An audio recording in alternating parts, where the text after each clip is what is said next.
嫁给妈宝男后，怀孕3月的我被婆婆气流产了。婆婆逢人就说我是个赔钱货，连个孩子都保不住。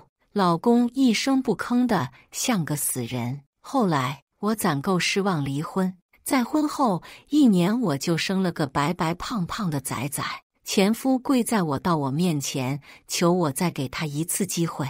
我老公抱着崽崽走过来看了他一眼，连个孩子都生不出，这种男人有什么用？大家好，开始今天的分享之前，希望你能给人间烟火点个订阅，我将会分享更多优质的内容。我今天要爆炸了，我知道怀孕会让人脾气大，但真的，就算不是因为怀孕，就算不是我，换任何一个人遇到这种情况，也都会爆炸的。孕7周了，本来就对气味敏感，我那勤劳到令人发指的婆婆又悄悄拎了一袋莫名的液体去了2楼阳台，然后坐在窗口晒太阳的我就闻到了令人作呕的尿骚味。是的，她拎了一袋子尿，坐了6站公交车，特意跑来到我家阳台上去教她种的菜。我没跑到卫生间就华丽丽的吐了。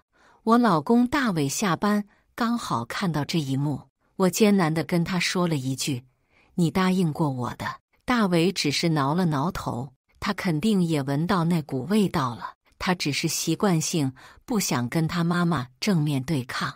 我继续吐得昏天暗地，连我婆婆什么时候从楼上下来的都不知道。她很着急：“哎呀，怎么吐得这么厉害？吃不下东西可不行啊！小孩子要营养的啦，你这样不行，你要坚强的啦。女本柔弱，为母则刚，晓不晓得啦？要靠意念的好不好？每个人都是这么过来的啦。我没有手去捂耳朵。”大伟那个怂货什么话都没帮我说，只是戴了口罩帮我处理地上的污秽。婆婆又不高兴了，孕妇也要做事情的啦，不能这么娇贵的，多做些事情就不会吐了。我实在熬不住了，起身回了房间，把门摔上。我受够了。我跟大伟认识2年，结婚1年，我婆婆一直是远近闻名的好妈妈。我在跟大伟结婚之前，也享受过他无微不至的照顾。我原本还觉得以后我肯定不会遇到婆媳问题的。大伟绝对是经济适用的结婚对象，老实、上进，工作不错，人也高大帅气，家里条件良好，父母2人退休金每月2万多，家里2套房，父母1套老3居。他自己1套跃层，都没有贷款。结婚前，他父母又全款给他买了1辆车。当然，这些都是打算结婚的时候才知道的。我们是彼此共同的朋友介绍的，自由恋爱。他一副老实巴交的样子，穿的衣服也不是特别出彩的那种。我一直没希望他家庭条件有多好，反正我们俩工作都还不错。以后一起奋斗买房子也不成问题。我们俩谈了半年就见家长了，毕竟找一个3观相同、模样还符合自己心意的对象不容易。第一次见他妈，印象很好，收拾得很利落的老太太，谈吐得体，不管聊什么话题都能侃侃而谈。她说她妈妈是副行长退休的，我惊讶了很久。老房子并不特别显眼，但收拾得很干净。大伟说他妈妈有轻微洁癖，我对婆婆的印象又好了几分。公公是工程师退休，没退休之前还是单位里5·1劳动奖章的获得者，现在没事就在家里看 K 线图，话不多。这么个家庭，我是很满意的，我爸妈也满意。唯一不满的就是跨了城市，高铁得2小时。恋爱1年，我们结婚了。结婚前的最后一次2家面谈，婆婆给的结婚条件，连我妈妈都觉得意外，不得不把给我的嫁妆又重新梳理了一遍。我妈怕我被婆家看清，知道结婚后不用跟婆婆住一起，我其实蛮高兴的，再怎么着，2代人的生活习惯还是不同，这么样住着，少了很多摩擦。我太天真了。我婆婆退休了，她没有什么爱好，只爱收拾房间。除了她自己家，还有我家。哦不，我家也是她家。房产证上只有我老公的名字。我在一家平面设计公司上班，离家不远。早上9点上班，我能睡到8点。但是我婆婆6点就到我家了，到家后就是一通收拾，甚至不敲门，直接进我们的卧室，把我们前一天的脏衣服拿去洗掉，然后是吸尘器、洗衣机全面运转。你能想象吗？刚结婚没多久的小夫妻俩，总是有些闺房之乐的。我们没穿衣服，躺在床上，我婆婆推门进来，拉开窗帘，推开窗户，说要通通风，把我们丢在地上的内衣裤都拿去洗了。那是我第一次崩溃，那是我第一次发现大伟面对他妈妈这么怂。我家2楼有前后2个露台，很大。我住进来之前就有很多泡沫相中的很多菜。大伟说那是他妈妈的杰作，够一家人吃的。我想种花，就自己买了花盆，泡沫箱外面一圈又种了一圈的各种花。我出差1周回来之后，所有的花盆里的花都不见了，变成了刚冒来绿芽的小青菜。大伟说他妈说了，种花不实在，地方有限，种菜才好。我忍了，我保持着6点起床的好习惯，晚上加班多晚都自己把内衣裤全部洗好。我不想一个妈妈之外的人碰我贴身的东西。我和大伟感情很好，我不想他为难，我只能调整自己。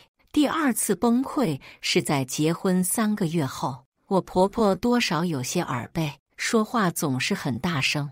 那天我本来要加班到很迟，结果公司断网了，头说明天继续吧，我就提前回了家。我打开门，1楼没人，2楼我婆婆跟大伟在说，我数过了，昨天是4个，今天只剩1个了。精血精血，你这样子太伤身体了。我瞬间手脚冰凉，电脑掉在地上，摔出砰的一声。是的，我婆婆连我们床头柜里几个安全套都一清二楚，她还每天检查数量。今年春天，她说天气暖起来了，可以要个孩子了。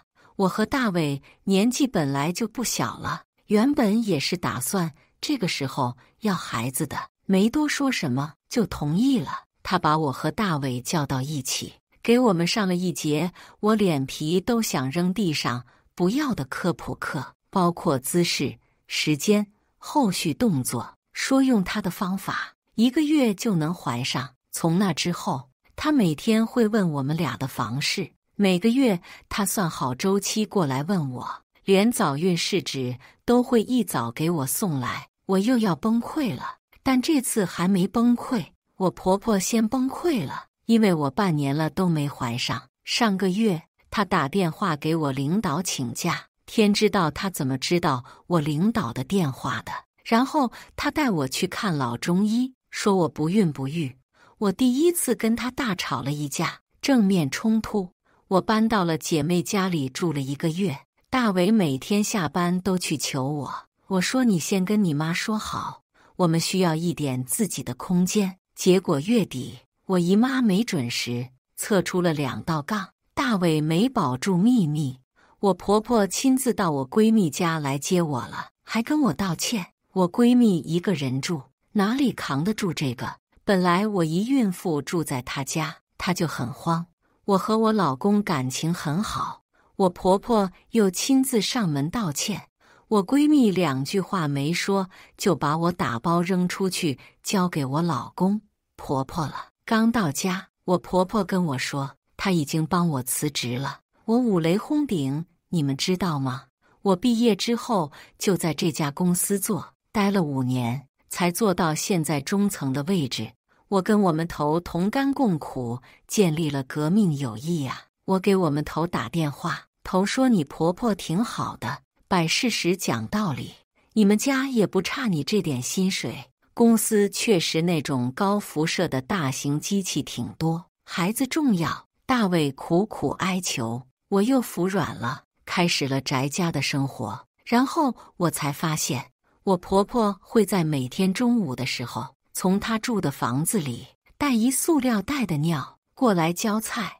我一直觉得自己家阳台上的味道不对的，我一直以为是隔壁家阳台上晒了太多宝宝衣服的缘故。我深刻跟大伟讨论了一次，味道太受不了了，家里真不缺这几根菜，让他务必跟他妈说清楚，不能再往楼上泼尿了。这是我妈教我的。上次我和我婆婆吵架离家出走的时候，她跟我说，凡事都让大伟去跟他妈说，减少冲突。但没用，我婆婆只是减少了次数，然后每次都趁着我不注意，偷偷把尿撒在楼上。我可以注意不到她上楼，但那味道隐藏不了啊。我很奇怪，公交车上的人闻不到吗？她在家里攒尿，我公公闻不到吗？我不上班，他每天几乎就盯着我，不能高举手，不能弯腰，不能久坐。他定了闹钟，每隔半小时过来叫我一次，让我走动，让我去洗菜、洗碗、收衣服、叠衣服、拖地，不准我玩手机，休息就让我傻坐着。后来我实在崩溃了，大伟给我买了防辐射服，亲自给他妈演示了。防辐射服下面手机没信号，我的手机才又重新回到了我手里。今天我忍不住了，因为我没有任何自由，我做什么都得听他安排。因为孕吐我吃不下东西的时候，他硬塞给我红烧肉，逼着我吃完。因为他拿出了30年前我老公的小衣服，说不管生男生女都穿这个好。因为他泼尿让我吐到不行，还不让他儿子给我处理脏地板。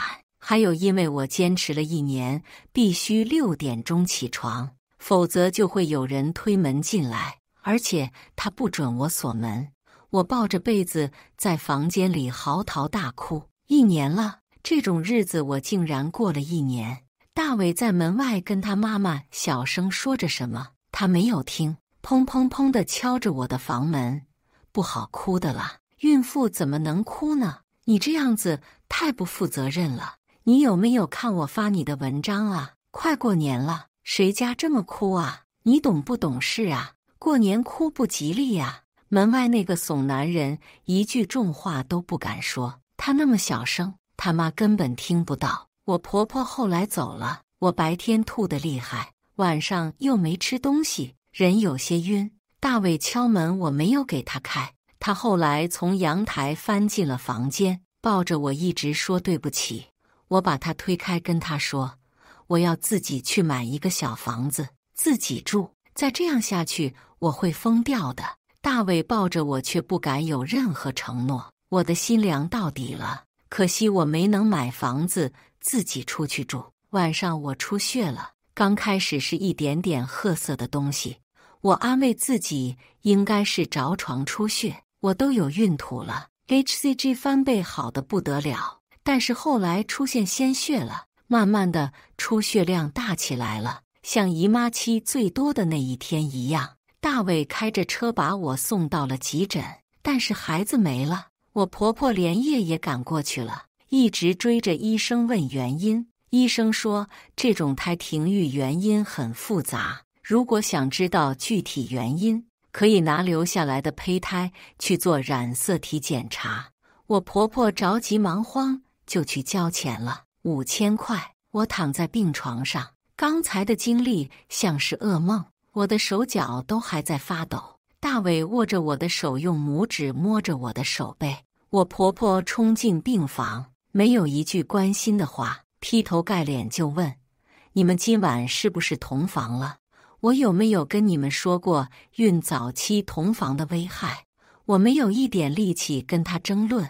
大伟涨红着脸解释，但他不信，大嗓门一直嚷嚷着那2句话。大半夜的病房里，其他家属到护士台去投诉，而我只想挖个地洞藏起来。我第一次在医院过年，我没敢跟我家里人说，我怕我绷不住会大哭。我想等自己情绪稳定点。染色体检查本来要好久，但我婆婆据说找了我公公的一个什么朋友做了加急的。半个月之后，我还在坐着小月子，模模糊糊醒来，听到2楼他们娘俩在说话，染色体异常，就是他家基因问题。我娶儿媳是干什么的？是生孙子的呀，这是个不会生的呀，你养着他做什么？赶紧离婚！我跟你说，多1天都不能等了。你30了，被他耽误了2年啊！你还有几个2年够耽误？大伟的声音唯唯诺诺，我听不到一句完整的为我辩解的话。我觉得是该结束了，还没过完元宵，我坐着小月子，我婆婆就开始赶人了。我要是还不走，就太不识抬举了。我婆婆走后，大伟抱着我和我一起嚎啕大哭，说男人的眼泪最珍贵，最让人感动，但我只有无力。哭完之后的我很清醒，离婚1天都不能等了，庆幸还没有离婚等待期。我原本以为会很快交割清楚的，我没想到我婆婆的战斗力如此充足。原来在我还在憧憬美好的婚姻生活的时候，我婆婆已经做好了万一我们会离婚的准备。是的，她给所有的财产都做过婚前公证的了。如果离婚，我拿不到她家任何一点东西。相反，她列了一张单子，详细记录了我和大伟恋爱以来的所有开销，精细到大伟求婚买玫瑰花和香薰蜡烛的钱，我们恋爱出门开房的钱，我竟然都不知道。大伟买的所有东西，他妈妈都有记录。大伟说，他的所有密码他妈妈都知道，是他自己登录了看的。我爸妈也来了，知道经过原委的他们说，我们什么都不要了，新房里所有的家具家电，我的嫁妆通通不要了，只要我能脱身。我婆婆说不行，她列的东西一共213954，我们家要付一半。我爸要了大伟的账号，当场赚了他11万，然后说瑶瑶我们走，就当打发要饭的了。我婆婆大吼着说要告我爸诽谤。我爸第一次想揍女人，被我妈拉走了。我连一件衣服都没带，只拿走了笔记本电脑和手机，就离开了困了我1整年的牢笼。大伟没有帮我说一句话，从头到尾。还有，发生这一切，我公公都没露面。大伟说今天是工作日，我公公要看大盘，他股市里面有500万呢，分分钟几10万上下。我最后一次反胃的离开，跟着爸妈回了 B 市，换了手机号，各种通讯软件里都拉黑了大伟家所有人，新的号码只告诉了跟我关系好的几个朋友亲戚。我妈妈小心翼翼地伺候我，我没让自己消沉，就当是做了个噩梦。现在梦醒了，世界还很美好。我妈说是的，还好你醒悟得早，还好那老妖婆暴露得早，不然我们瑶瑶得多吃多少苦呢。我休整了1个月，又回了市。我在市读的大学，又工作了5年。我喜欢市，不能因为是有那么一个疯子就抛弃了整个城市。是很大，不会再见到他们了。我准备在市做一个广告设计中心，我有经验，有门路，前几年也攒了点小钱，原本打算买个小套房子的，但幸好没买，不然可能被我前婆婆扣走一半。公司筹备了一半的时候，头给我打电话说，我前婆婆到公司去找她了，让她联系我，说我流产做染色体检测的5000块钱，我还没还她。我看人挺准的，第一次失手。你那前婆婆的确是个奇葩。是啊，我离婚你还劝我来着，现在知道我有多苦了吧？你公司筹备怎么样了？还行，月底开张，以后拉了大单吃不下的时候，您帮我分担点。没问题。跟头胡天海的聊了2句，我趁着下班的时候取了5000块钱，走柜台转给了大伟，转账留言告诉他2清了，别再烦我。柜台工作人员以为我被骗了，我笑着说被骗2年了，可怜一下骗子，我是动过真感情的，但已经耗尽了。我不知道大伟他有没有过真感情，也许有吧，但只要他妈妈一个眼神，他就会放弃的。他知道我家在哪里呀？这1个多月，他一次都没去看过我。我不知道2年的感情，他能说断就断，还如此彻底。我不知道那天抱着我嚎啕大哭的他是真的，还是如此冷漠，对我一点不闻不问的他才是真的。也许都是真的，他只是太过于习惯听他妈妈的话。也许是他妈妈不让他去找我的。公司开在新城，无论离他家、他妈妈家还是他公司都很远，不用见面了。3月份公司完成了各项注册。原先离职的时候，我走得匆忙，但也没落下什么工作。后面怀孕1个月在家，公司里最后一单也是义务在家做完了的，所以跟前公司关系还是很好的。自己开了公司后，前公司有我擅长的单子过来，也会分一些给我。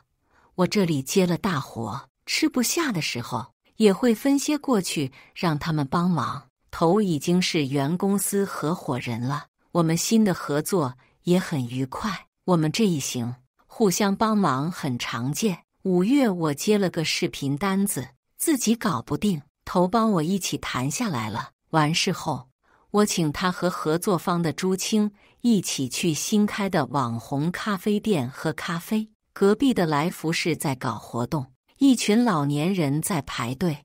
我们3个人坐着聊得好好的，咖啡馆的门被猛烈地推开了。这才3个多月啊，就又勾搭上了。我家大伟被你害得每天没精神上班，你倒好，一次勾搭2个。哦，是陈先生您啊，您是介绍人，那就别祸害人家小伙子了。他是个生不出孩子的，嫁到谁家不是个罪过呀？头叫陈雨禾，在朱青一脸懵逼的注视中，无奈地扶了扶额头。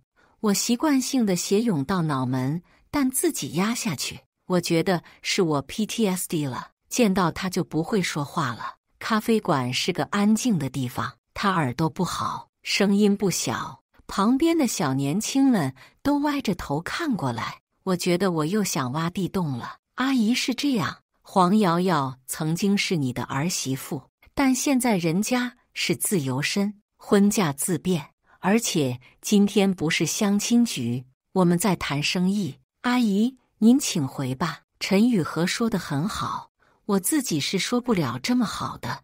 我是个能言善辩的人，但我忍习惯了，见到他就会条件反射忍着，或者突然歇斯底里崩溃，都不合适。朱青没见过这种阵仗，端着咖啡当茶喝，咕咚咕咚的很搞笑。那小伙子，你要注意哦，别喜欢这样子的女人。我儿子被他害惨了，到现在还闷闷不乐的。我把咖啡杯里的咖啡都泼在了他脸上，可惜不烫了。陈雨禾赶紧拉住了我前婆婆，拿了纸巾给她擦拭。朱青走过来，拉住了我。我那前婆婆扯着嗓子叫救命，说我要杀人了。阿姨，今天是您过分了，您说过，只要瑶瑶把她流产检测的费用还给您，您就不再找她麻烦的。您看瑶瑶和大伟都离婚了，人家连大伟给她买支洗面奶的钱都还给您了。嫁到您家1年，40几万的陪嫁一分没拿走，还倒贴给11、2万。您前阵子又要走5000，知足吧？阿姨，我们今天要谈大生意的。瑶瑶自己开公司了，我也是来帮忙的。这生意要是黄了，瑶瑶要是告您，我可拦不住的哦。旁边的人开始窃窃私语了，我在发抖，不知道是气的还是不不是怕的，我就是气的，气自己没用。这么几句话，还得头帮我说。什么叫知足吧？大伟2年的青春被他耽误了，我还没告他呢，他还告我。他那么点本事，每个月赚多少钱？还开什么公司？谈什么生意呀？我缺他那点钱吗？他在我家，我让他受过一分委屈吗？连内衣裤都是我给他洗的呀，到头来害得我儿子这样啊！他要赔我精神损失费。我打开手机，也不想着隐瞒自己的新号码了，拨了那曾经非常熟悉的号码。我在城西罗卡咖啡，半个小时之内把你妈带走，否则我杀了她。朱青脸上红白不定。我知道出来谈生意碰到这么个疯子，是人都会怕的。我说的疯子是我是被逼疯的。郭大伟半个小时不到就来了，咖啡馆的负责人都出来劝了半天了。陈雨禾絮絮叨叨把我的离婚情况说了个清楚，一群人看我的眼神里充满了同情。郭大伟进门的时候，大家用看渣男的眼神看得他抬不起头，只一把扶起假装嚎啕的我前婆婆，半拖半拽地走了。经过我身边时，他低声对我说：“瑶瑶，对不起。”一直没开口的朱青说：“是个男人就别躲在妈妈后面装孝子，谁是谁非你是当事人，应该比我们这些旁观者更清楚。这些事情是你一句对不起就能结束的吗？我最看不起的就是妈宝男，姓陈的你还说不是相亲？大伟你看看呐，人家3个月就又找到相好的了。这种水性杨花的女人你还想着她？”郭大伟捂着他妈妈的嘴巴出门了，不知道是不是朱青的挖苦给了他勇气，但若是再不出门，我们不报警，店家也要报警了。我情绪不稳定，陈雨禾结了账，跟店家赔礼道歉。朱青走到旁边一对男女那里，我昏昏沉沉的耳朵里听了2句，说让他们把视频删了。瑶瑶已经很难过了，瑶瑶已经很难过了呀。朱青还有事就先回去了。陈雨禾把我送到了我临时租的房子里，让你妈妈过来陪你几天吧。你这状态不行啊，我可能得看心理医生了。我无奈地自嘲，我妈妈过来陪了我2个月，我定时去看心理医生，医生说我要重建自信。我那1年的时间形成的条件反射，如同陷入扑的女性一样，需要大量的自我心理暗示才能摆脱。我妈抱着我一遍遍掉眼泪，当时怎么就瞎了眼了？我说会好的，我是个强大的人，我能走出来的。后来6个月，我跟那奇葩的一家都没再见过面，公司业绩不错，我跟头儿说，比在他手底下打工收入多多了。陈雨禾说，那还不是他那5年培养的好。朱青那小子还在追你吗？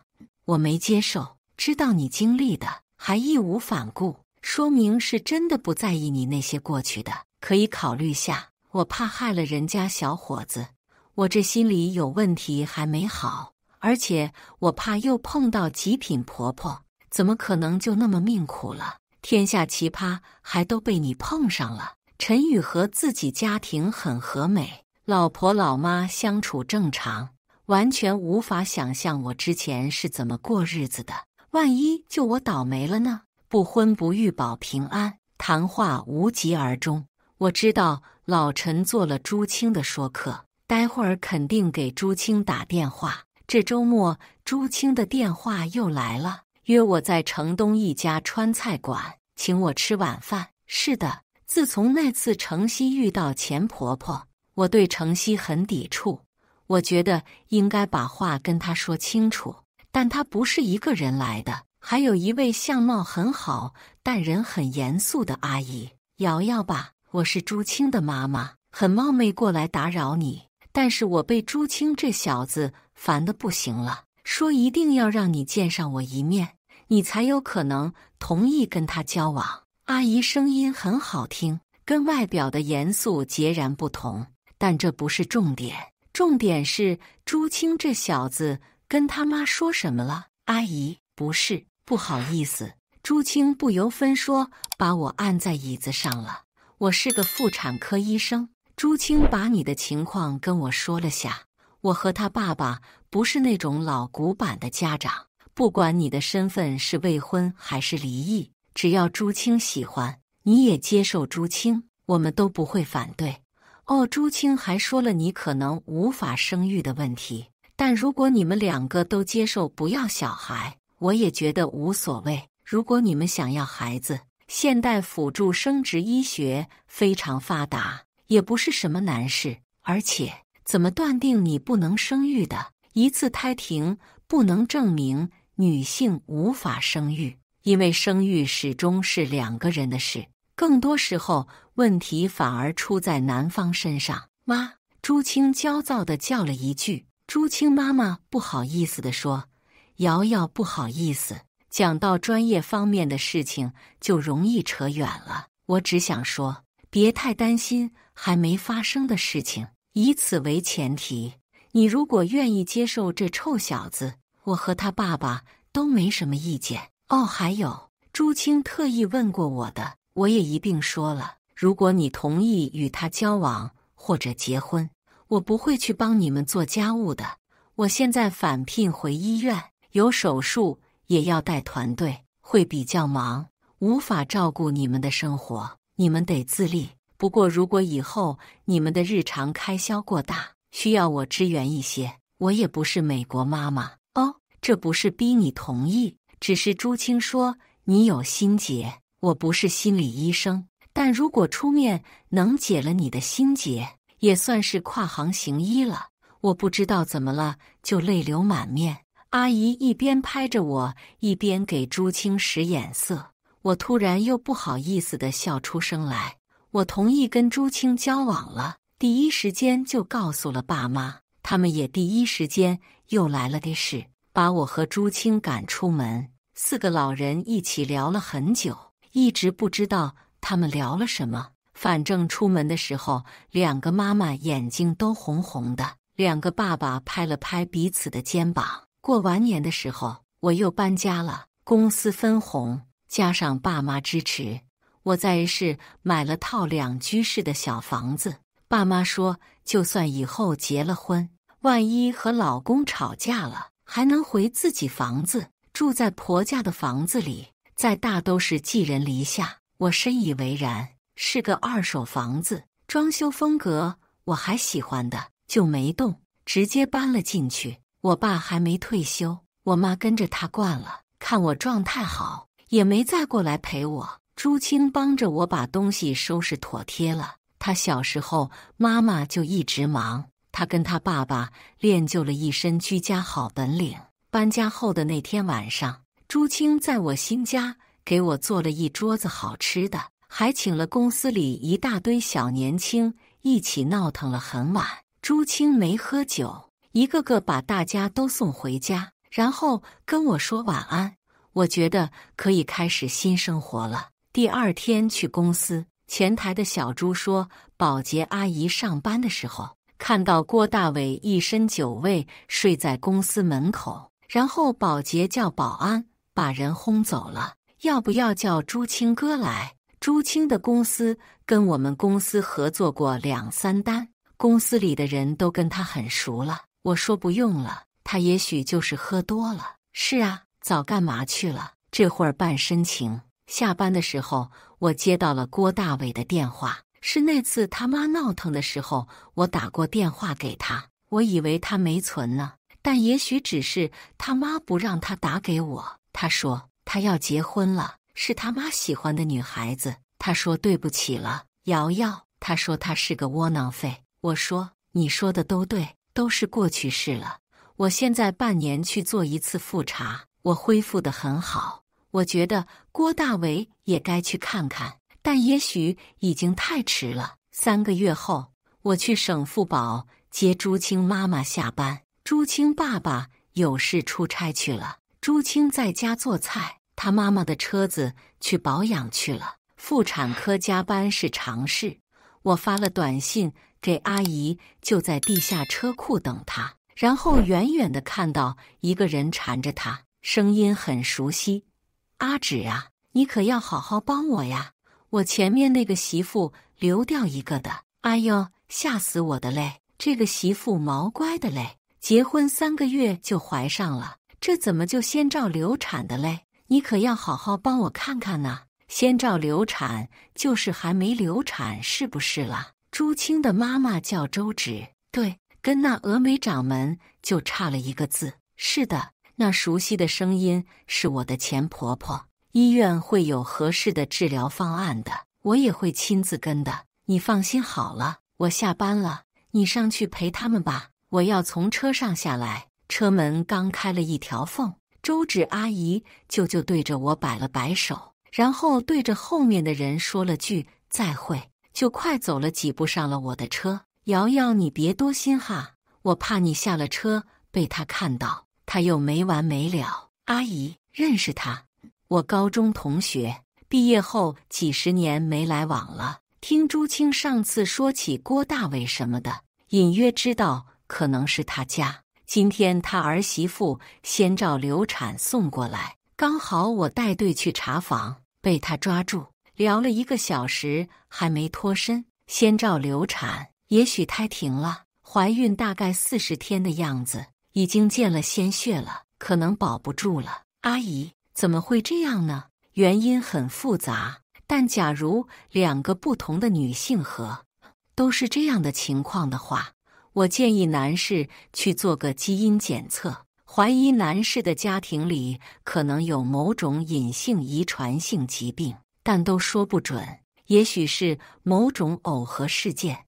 我不能继续跟我未来婆婆谈论我前婆婆的新儿媳妇的保胎问题了，只好默默开车回家。周芷阿姨也不是多话的人，看我没了聊性，也闭上眼睛揉太阳穴。医生这一行真的很累，妇产科更是如此。晚上吃完饭，朱青送我回家，他说：“瑶瑶，我们结婚吧。”我说：“等我再复查2次，等我不会突然崩溃。”朱青把我搂在怀里说：“好的，他会一直等着。”没几天，我前婆婆大闹省妇保，说周芷阿姨为了给她儿子找一个生不出孩子的小狐狸精，草菅人命，害了他的孙子。这逻辑很乱，大家没太听得懂，但不妨碍他拉着横幅，拿着高音喇叭对着妇产科一遍遍控诉。我从微信群知道这事的时候，手脚冰凉，说涉事的医生已经被停诊回家，医院说让他先休息一阵，会组织专业的医疗调查组来调查事件原委。那天还没下班，我拎了一块镇纸就出门了。前台小朱看到我满脸惊恐，我还对他笑了笑。我走到郭大伟单位楼下，叫他下楼。朱青在郭大伟过来之前赶到，把我死死搂在怀里，夺走了我手里的凶器。郭大伟下楼看到的就是歇斯底里的我：“你他妈的怂蛋！认识你是我倒了8辈子血霉了，我都躲开那么远了，你妈还不让我好过？什么狗屁恶心事都往我头上套！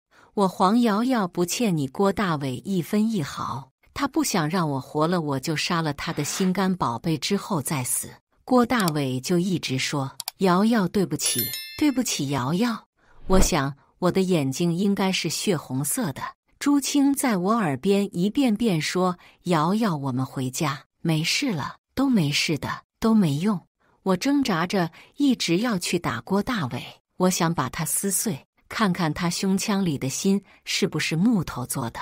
直到朱青拨通了我妈妈的电话，听筒里妈妈一遍遍叫瑶瑶瑶瑶，我才慢慢安静下来。我跟朱青分手了，我对不起他们一家。3个月后，医疗事故调查组调查结果出来了，周芷阿姨是清白的。郭大伟新老婆流产是因为基因缺陷，不涉及到医疗事故。医院建议周芷阿姨告郭大伟一家寻衅闹事、诽谤。周芷阿姨说那是她老同学，得饶人处且饶人。朱青每天都来接我下班，但我从来都没跟他一起走，宁可在公司里待到深夜。朱青说，他妈妈从来没有怪过我，那是他跟他同学的问题。他那同学本身就有些偏执的，可能是精神问题。我说，我也有精神问题了，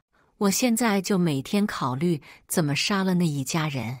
你们家不能被另一个精神病给拖累了。朱青把我妈妈叫过来了，我又开始治疗了。郭大伟又离婚了，这次他老婆跟他家闹得很厉害，上了法院。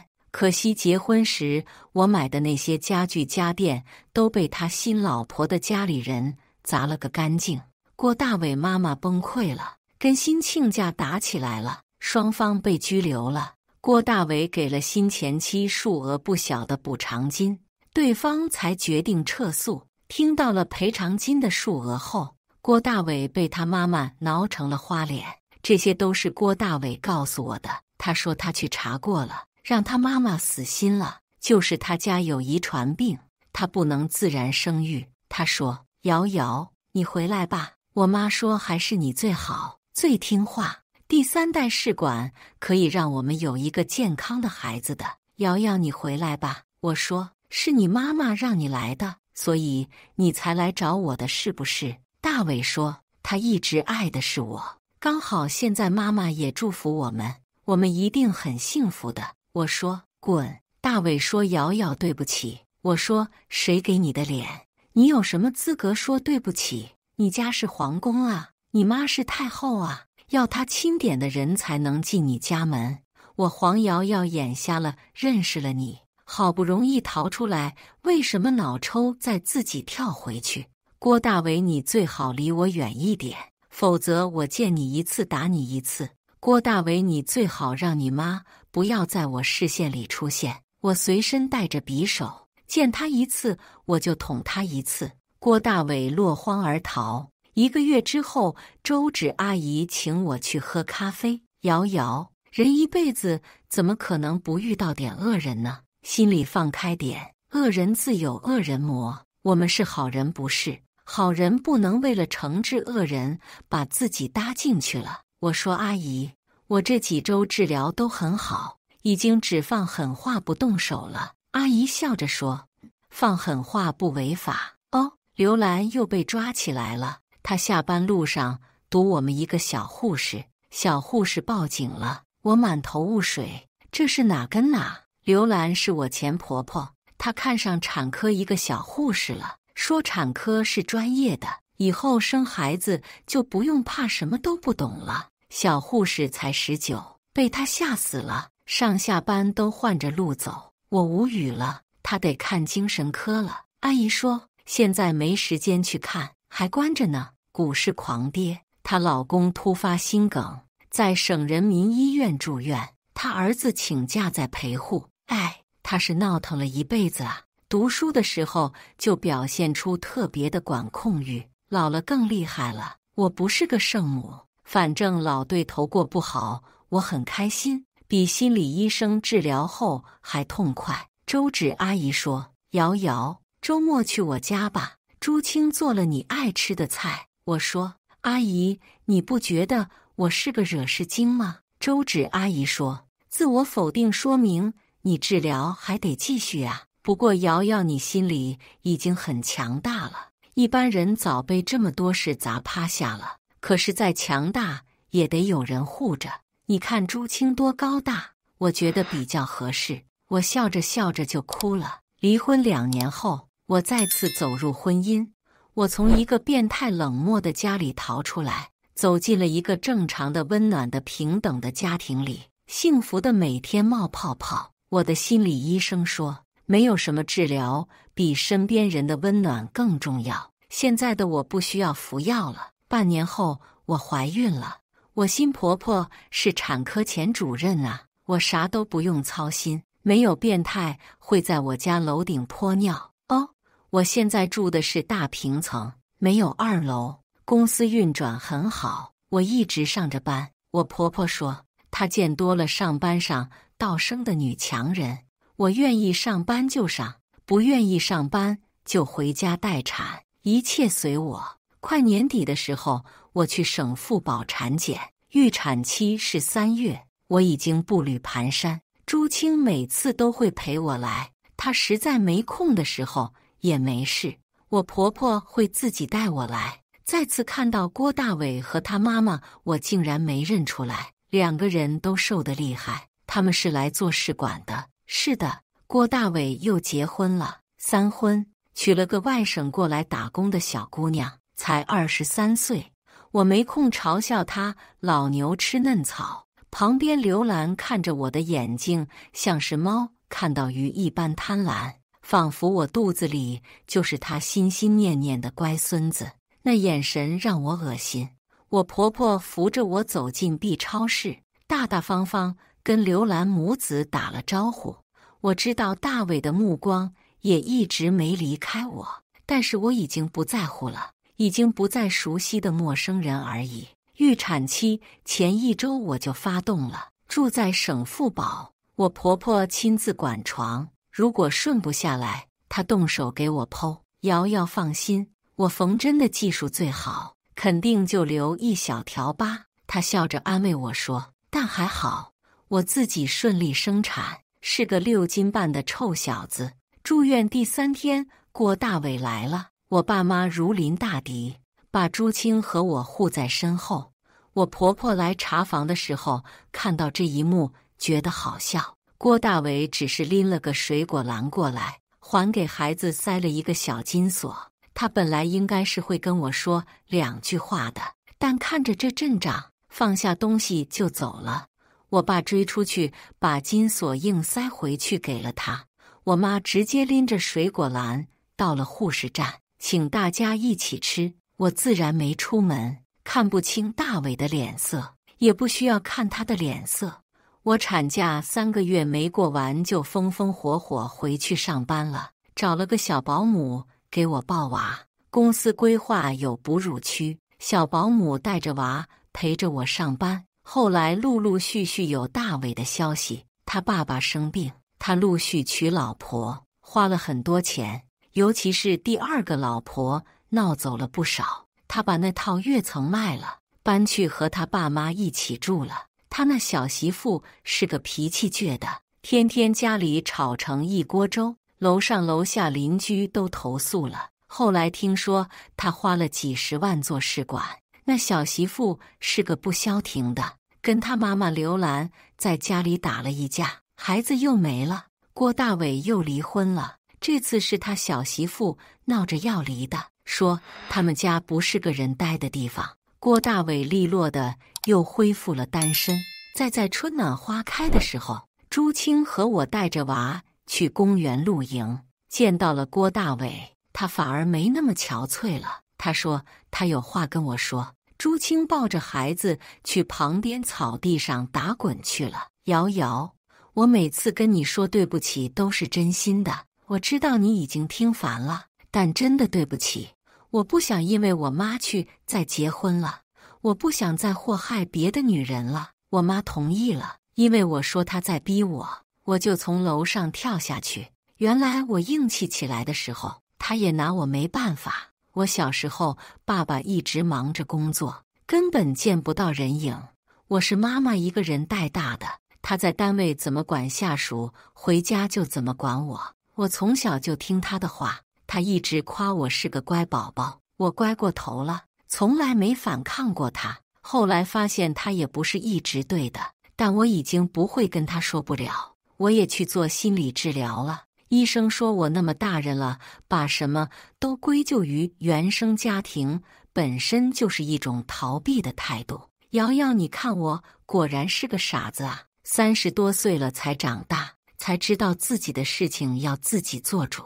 我听着他絮絮叨叨，但好歹说话还算正常，反正心里也没有恨了。就说你以后会遇到自己最喜欢的人的，祝你过上好日子。他说不会了，我最喜欢的一直是你，只是那时候我不知道怎么保护你，我一直以为妈妈都是对的，连伤害我最喜欢的人都是对的，所以是我亲手把你推开了。他继续絮絮叨叨说：“所以瑶瑶，对不起，在我最需要保护你的时候，我却在伤害你。”我说：“你那心理医生找得不错，治疗效果很好吗？”他笑笑，难得的云淡风轻。我最后一次听到我前婆婆的消息是年底的时候，娃的奶奶说她一直没帮我带娃，心里愧疚，用玩具把娃哄走一晚，让我和朱青安稳地过结婚2周年。然后她突然说，她老同学又发病了，去超市堵人家售货员，被他儿子送去7院治疗了。我想了很久才知道，他说的老同学是刘兰，7院精神卫生科最有名，有病就得治，不然不是也把别人祸害病了。反正我已经病好了，心理医生说的对啊，家人的温暖胜过所有的治疗。以上就是今天分享的故事，大家有什么想说的、想吐槽的，欢迎在下方评论交流。也更希望能给人间烟火点个订阅，我将会分享更多优质的故事内容。